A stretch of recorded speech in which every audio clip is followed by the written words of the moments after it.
Supreme Commander Varric of the Korthan Empire. Let it be known that on this day we made the gravest mistake in our empire's history. We hired humans. The war room of the Korthan Imperial High Command was a place of calculated precision.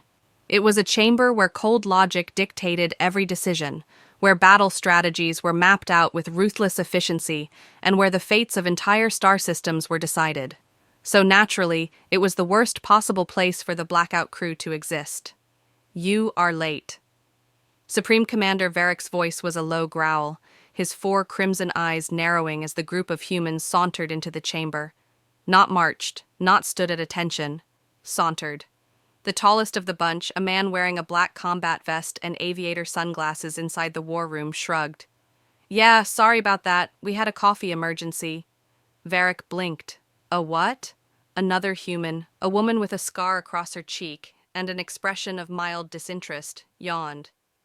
You ever had to wait in line behind a Zelvari diplomat? Those guys order coffee like it's a science experiment. Varric turned to his strategy officer. Are these really the elite specialists we hired? Lieutenant Vakir shifted uncomfortably. They come highly recommended. By who? The mentally deranged? The leader of the humans, his file said Captain Elias Ford, but the smug grin suggested he preferred Eli, stepped forward and casually dropped himself into one of the Korthan war chairs. All right, let's get this briefing over with. Who needs a problem solved? Varric massaged his temples. The Varkas Lunar Rebellion is a tactical nightmare. We need precision, stealth, ruthless efficiency. The humans exchanged glances. So, loud explosions are off the table? Varric's jaw clenched. Absolutely not. The humans all sighed like disappointed children. Varric's Lunar was an unconquerable jungle death world, filled with massive carnivorous plants, apex predators that could eat a Korthan whole, and a rebel force that had managed to hold off the entire Imperial Armada for over a year. The strategy? A stealth infiltration mission? The problem? The humans had other ideas. So, question, Eli said, flipping through the mission details while casually chewing on a piece of gum.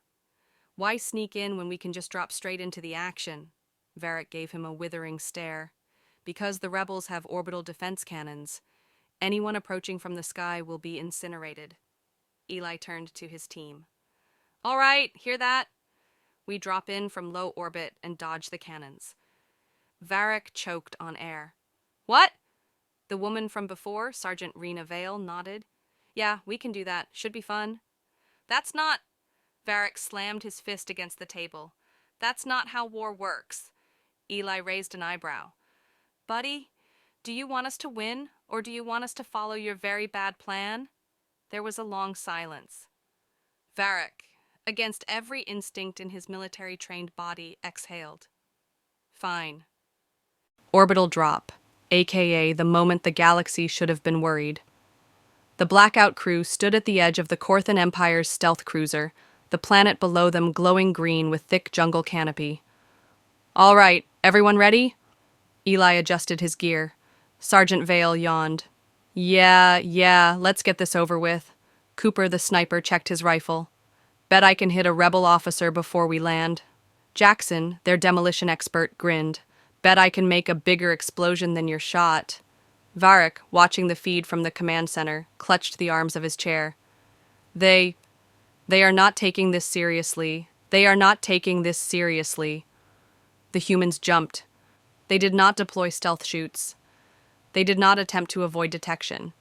They parachuted straight into the enemy base, mid-argument about the best movie soundtrack of all time.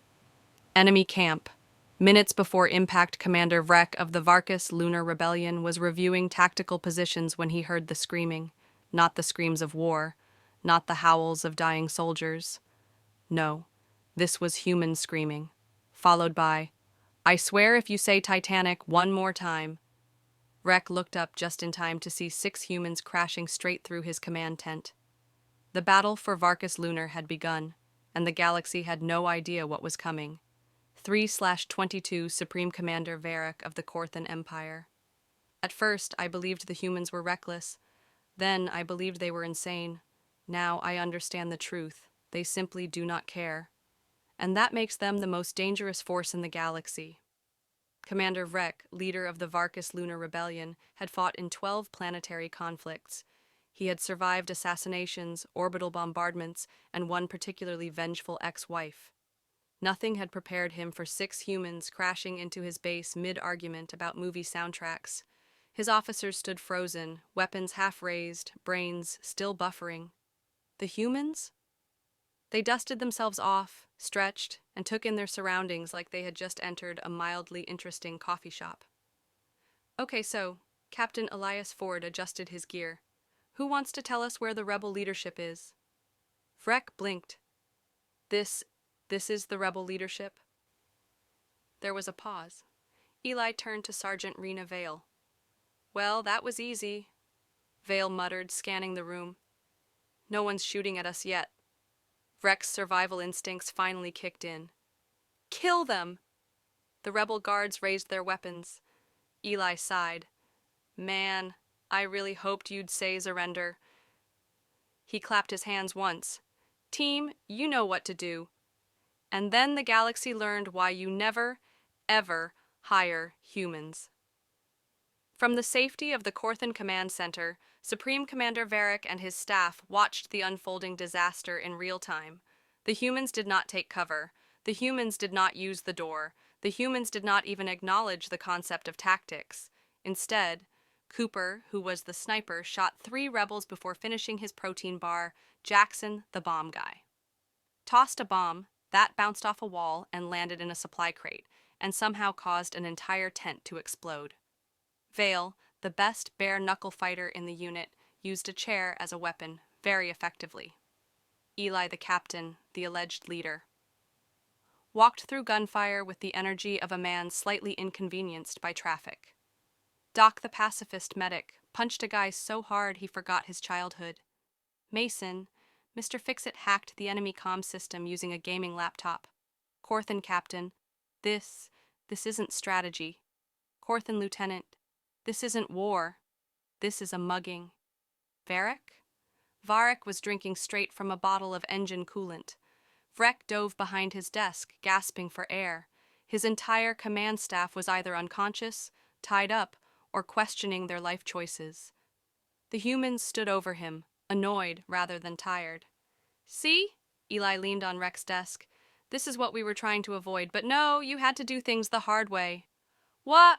How? You? Rek's brain failed him. Vale crouched beside him. Look, we just need the access codes to your orbital defense cannons. Give us those and you get to keep all your limbs. Vrek looked around at the utter destruction of his base.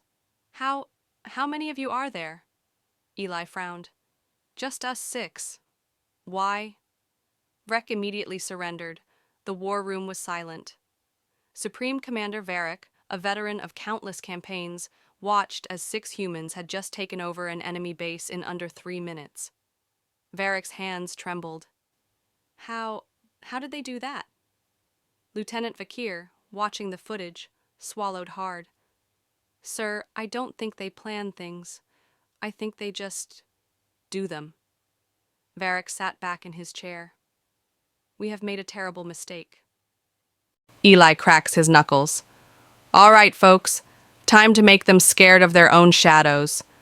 Supreme Commander Varric stood in the war room, surrounded by his top generals, intelligence officers, and at least 6 bottles of stress medication. The situation was dire. Let's review, Varric growled.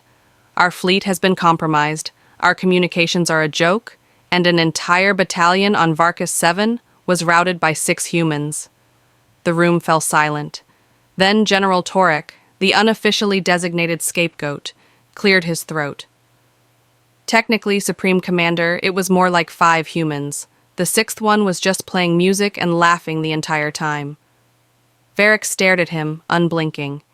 Do you have a death wish, Torek? Torek very much did not. Eli Ford was having the time of his life.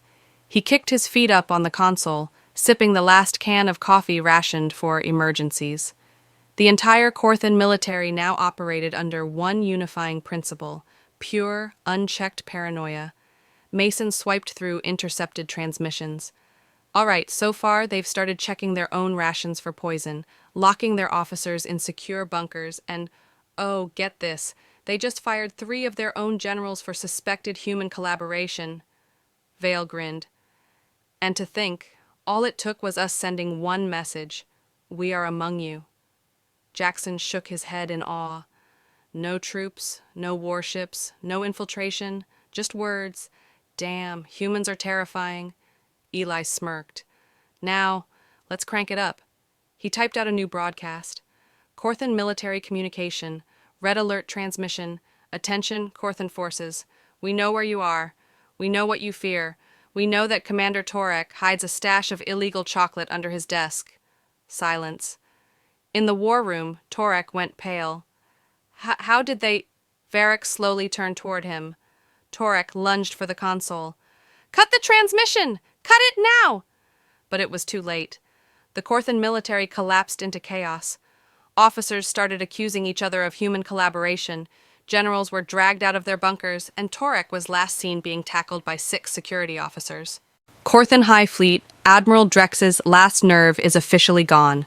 Admiral Drex, commander of the largest fleet in the Korthan Empire, had had enough. Scramble the entire fleet, he snarled.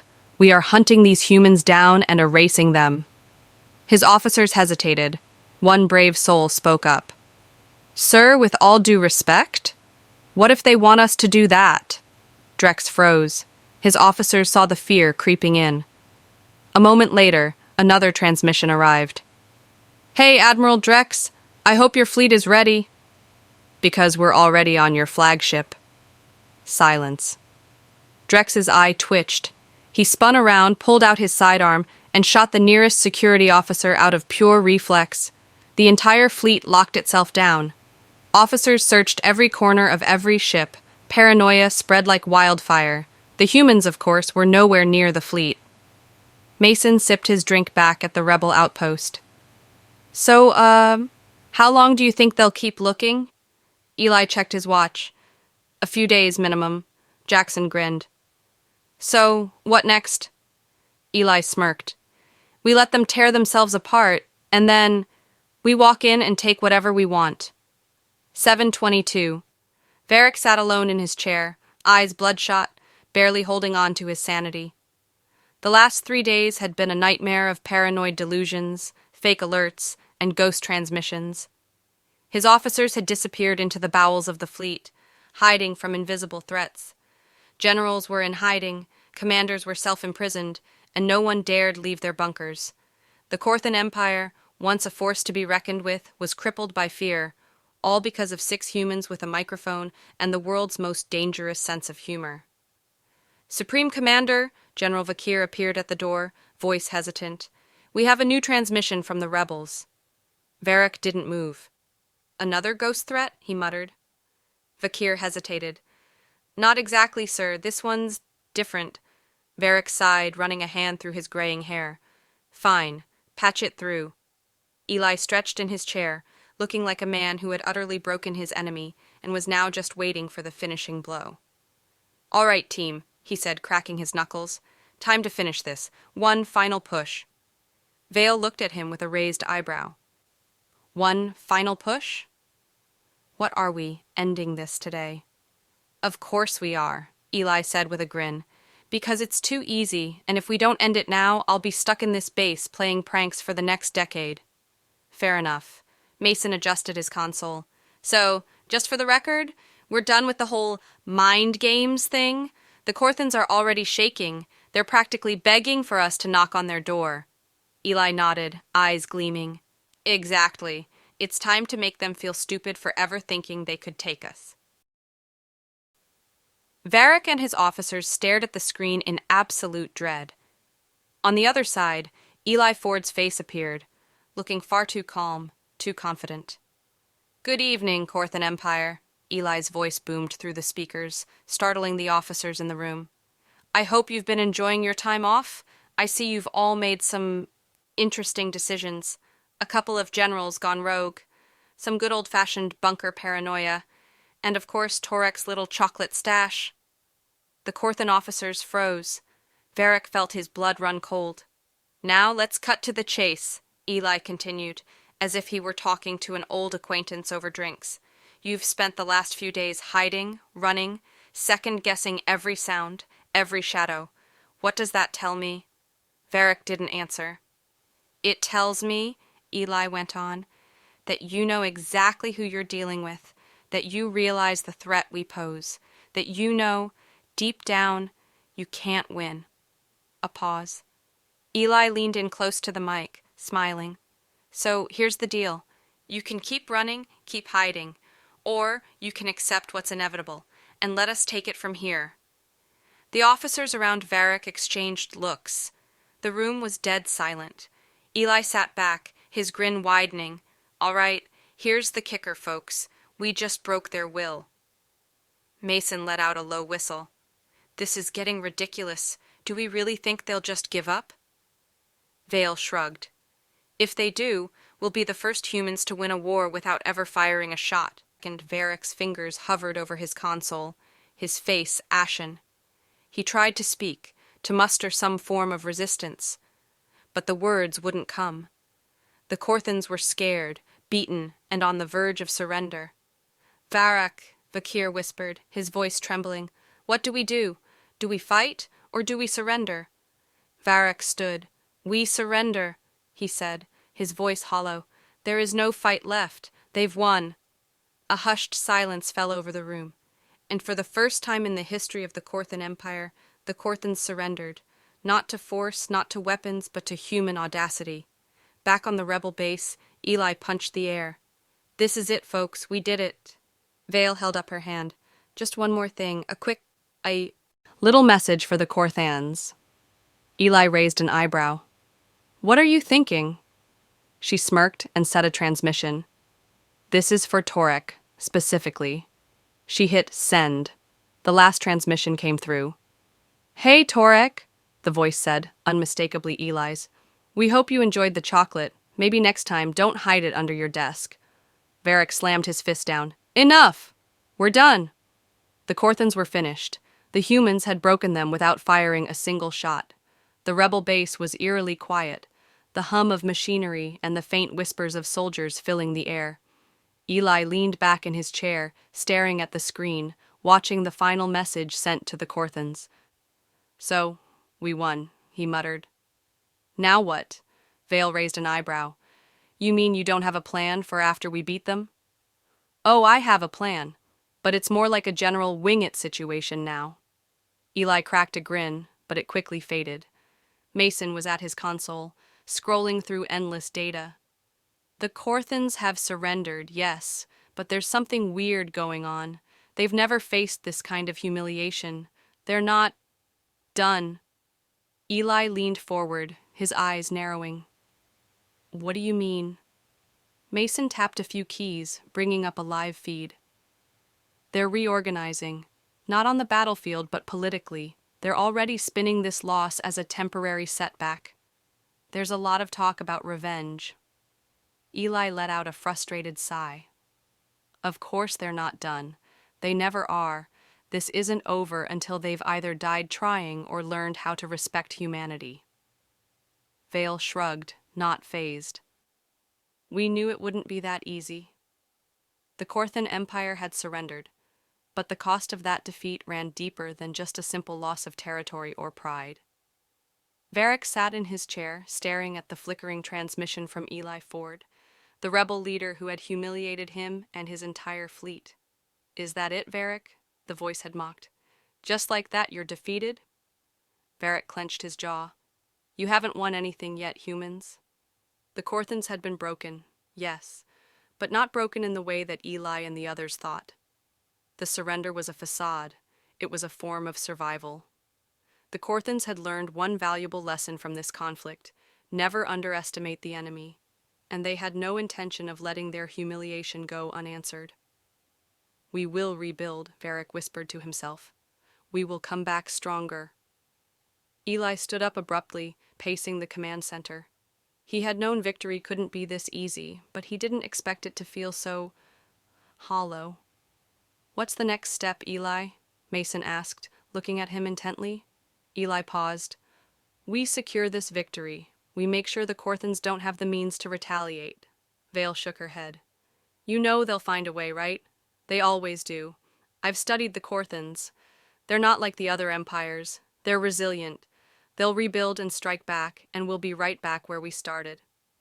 And that's why we'll finish them first, Eli said, a dark gleam in his eyes. Varric's eyes were bloodshot, but there was a renewed sense of purpose in his gaze. He looked out over the scattered remnants of his command staff, what remained of them after the catastrophic surrender. They think we've given up, he murmured. They think we're broken. But they're wrong. We are the Korthans. We never break. We only bend, and when we rise again, we'll show the humans what true power is. He turned to General Vakir, who stood with his arms crossed, staring at the floor. The rebellion has already begun, Varric continued. Let the humans gloat. Let them celebrate their false victory. We'll rebuild from the ashes. Vakir met his commander's eyes. What's our next move?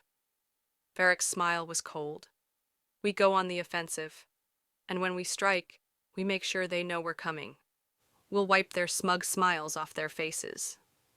As the days passed, Eli's team prepared for what seemed like an inevitable counterstrike. But it wasn't until Mason uncovered an encrypted transmission that the full scale of the threat became clear. Eli, you need to see this, Mason said, voice tense. He pulled up a screen showing coded data flooding in from Korthan space. Something big was brewing. Eli stepped forward, analyzing the transmission. His brows furrowed. This is bad. They're planning something huge, a counteroffensive like nothing we've ever seen. We need to act fast. What are they planning? Vale asked, leaning over to examine the data. Eli's eyes widened as he deciphered the encrypted message. It's not just a military strike.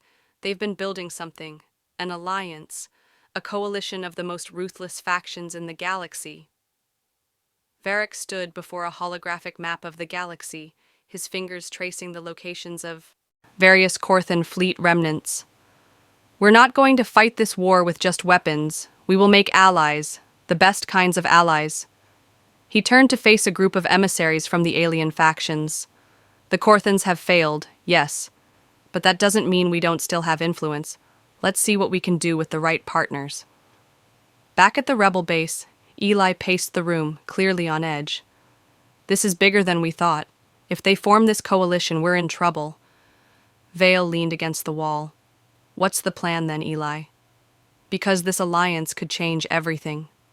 Eli's eyes hardened. We take the fight to them before they can unite. We cut them off at the source. We disrupt their coalition before it has a chance to form.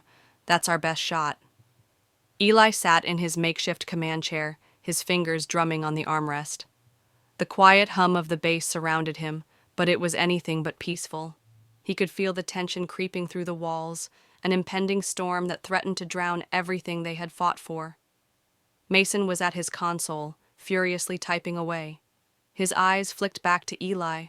They've done it. The Korthans have officially formed the alliance. Eli stood, pacing. I knew it wouldn't take long.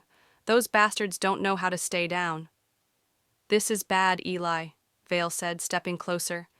These factions they've united with, they're ruthless. Some of them are more dangerous than the Korthans themselves. We're going to have to rethink everything. Eli shot her a glance. I know. His voice was low, heavy with frustration. We're outnumbered, outgunned, and now they've got backup. We can't take them on head-to-head anymore. Mason paused, staring at the data. That's not even the worst part. We just received intel that suggests the Korthans are developing a new weapon, something unlike anything we've faced before. Eli's heart sank. How new? Fresh out of their research labs. If it's what I think it is, it's not just a weapon, it's a game changer. Eli's hands clenched into fists as he stared at the data feed. The schematics flickering across the screen showed something monstrous. A hybrid warship with plasma lances capable of glassing entire continents in minutes. We need to hit their research facility, Eli said, before they get this thing operational. Vale crossed her arms. That's suicide. Their new allies have the entire sector locked down tighter than a Zelvari vault. Mason suddenly snapped his fingers. Unless we don't go through their defenses? He spun the holographic display, revealing a network of ancient mining tunnels beneath the planet's crust. The Korthans built their new shipyards over the old thorium mines. Nobody's guarded those tunnels in centuries. Eli's grin was feral. Then I guess we're going spelunking. 3 days later, beneath Kortha Prime. The Blackout Crew moved like ghosts through the dripping caverns, their armor's dampeners eliminating all sound. Eli held up a fist as they reached a rusted service hatch. According to the schematics, Mason whispered, this leads directly into their main testing bay. Vale checked her plasma cutter. Let's hope those schematics are right. Last time you navigated, we ended up in a sewage reclamation plant. The hatch groaned open, revealing a nightmare. The warship wasn't just operational, it was already armed. A Korthan engineer turned just in time to see 6 humans emerge from what should have been a sealed tunnel. His mandibles flared in alarm. Eli shot him with a stun round. All right, kids, we've got 30 minutes before shift change. Mason, plant the charges on their power core. Vale, sabotage their targeting systems. I'll handle the... His voice trailed off as the massive warship's engines flared to life. A voice boomed through the facility's PA. Final test sequence initiated. T-minus 120 seconds to firing sequence. Jackson paled. Boss? I think we're late to the party. The ground trembled as the warship's primary cannon began charging. Through the observation windows, they could see its targeting array aligning with a holographic projection of Earth. Eli's blood ran cold. New plan. We steal it. Aboard the KSS Worldbreaker, the bridge crew barely had time to register the security breach before Vale's fist connected with the first officer's face.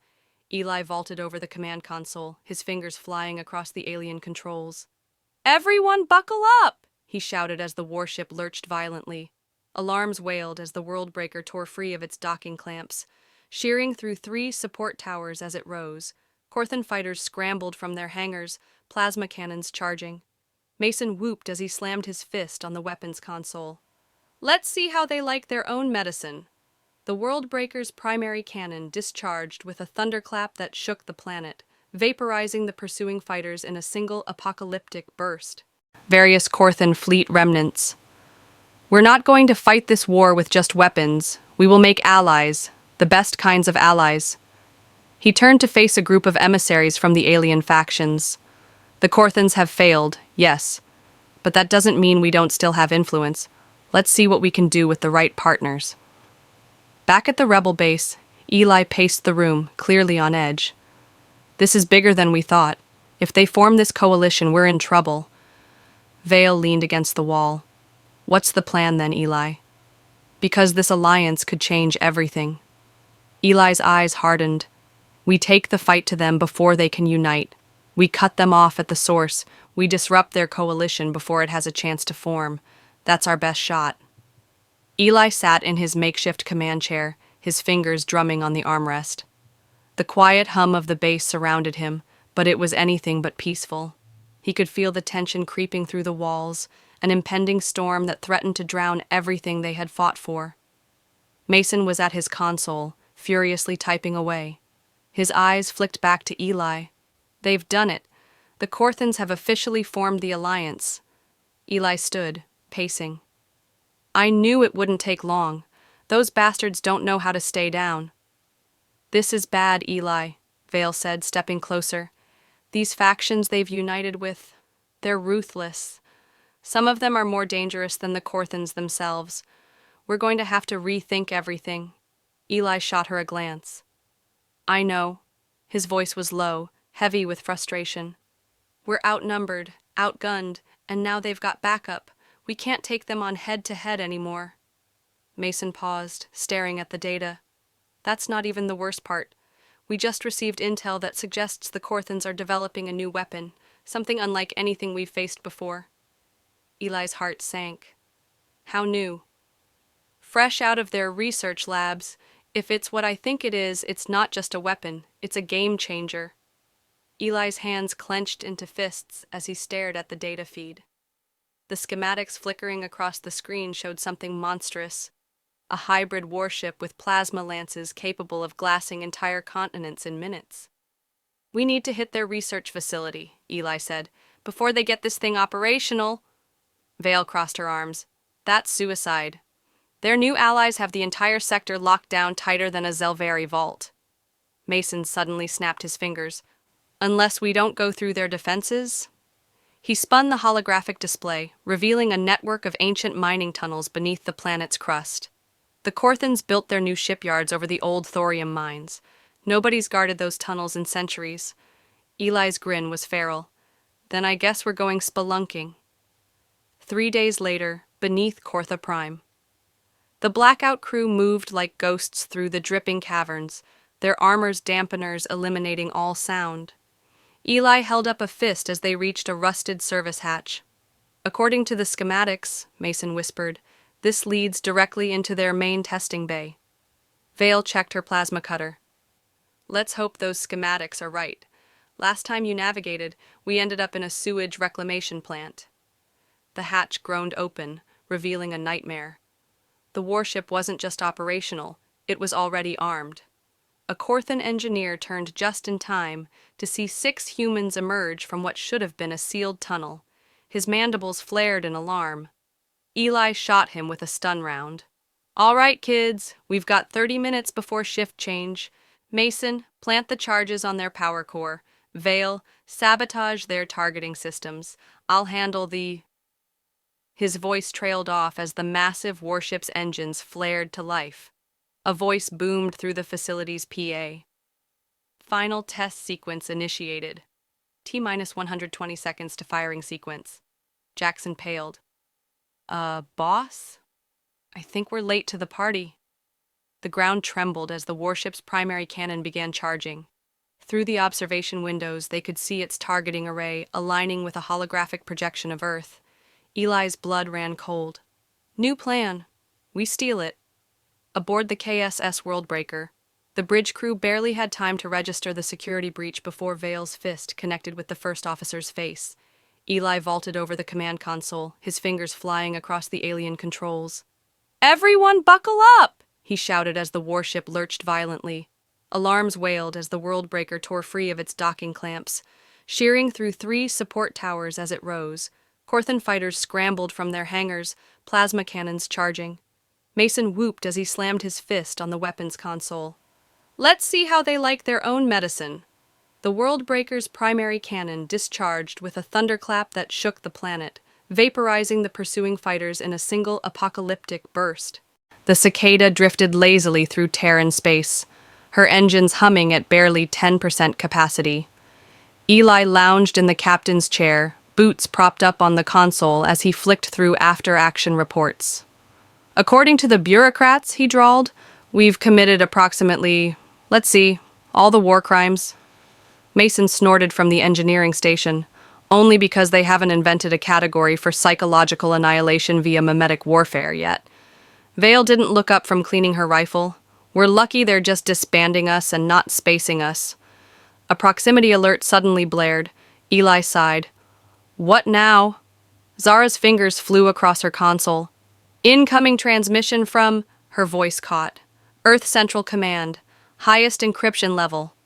The crew exchanged glances. That could only mean one thing. Either the brass were about to court-martial them, or they needed something badly. Eli straightened his jacket. "Put it through." 19/22. The offer Admiral Kincaid's hologram flickered to life, her face all sharp angles and disapproval. "Ford." "Ma'am." Eli gave a lazy salute. "If this is about the Worldbreaker's parking fines—" "Shut it." Kincaid's eyes burned with intensity. The Korthans kept their word, disarmed, opened their borders. But something's off. Vale leaned forward. "Define off." 3 of their top scientists vanished last week. Not defected, vanished. No traces. And now— Kincaid tapped a control. A star chart appeared, highlighting a sector near the old Seraph border. "We're picking up energy signatures that shouldn't exist, like someone's testing weapons that make the Worldbreaker look like a firecracker." Mason whistled. "So the Korthans are cheating?" "Worse." Kincaid's jaw tightened. We don't think it's the Korthans. The transmission dissolved into static for a moment before resolving into a new image. A grainy surveillance shot of a towering, insectoid figure in ornate armor examining a Korthan plasma cannon. Eli's blood ran cold. That's not a Korthan. No, Kincaid agreed. And if intel is right, they've just declared war on everyone. A beat of silence. Eli sighed. Let me guess. You want the band back together? Kincaid's smile was all teeth. Officially, the Blackout Crew remains disbanded. Unofficially, we'll look the other way if a certain stolen Korthan battleship happens to go missing. 20/22. The New War. The Worldbreaker's upgraded engines flared as it ripped through subspace, its stolen Korthan hull now sporting some very un-Korthan modifications. Mason grinned like a madman at the weapons console. I added a little Terran flair to their plasma lances, now with 200% more boom. Vale strapped into the gunnery chair. Remind me why we're doing this again? Eli adjusted the ship's new transponder, now reading MSV Audacity, and opened a channel. Because nobody messes with our galaxy. He paused. Also, they've got our coffee supply hostage. The ship dropped out of warp at the edge of the anomaly. Space itself seemed to writhe ahead of them, a swirling vortex of unnatural energies. And emerging from it, holy hell, Jackson breathed. An armada. Hundreds of ships, each larger than the Worldbreaker, their organic metallic hulls pulsing with sickly light. At their center loomed a monstrosity the size of a small moon, its surface crawling with biomechanical tendrils. The comms crackled to life. A voice like grinding bones echoed through the bridge. Terran vessel, you will surrender, or you will be... Eli cut the transmission. Mason, play our response. A single audio file played across all enemy channels, the opening riff of Highway to Hell at maximum volume. As the alien fleet surged forward, Eli cracked his knuckles. All right, kids, let's show them why humans don't do surrender. The Worldbreaker's guns roared to life,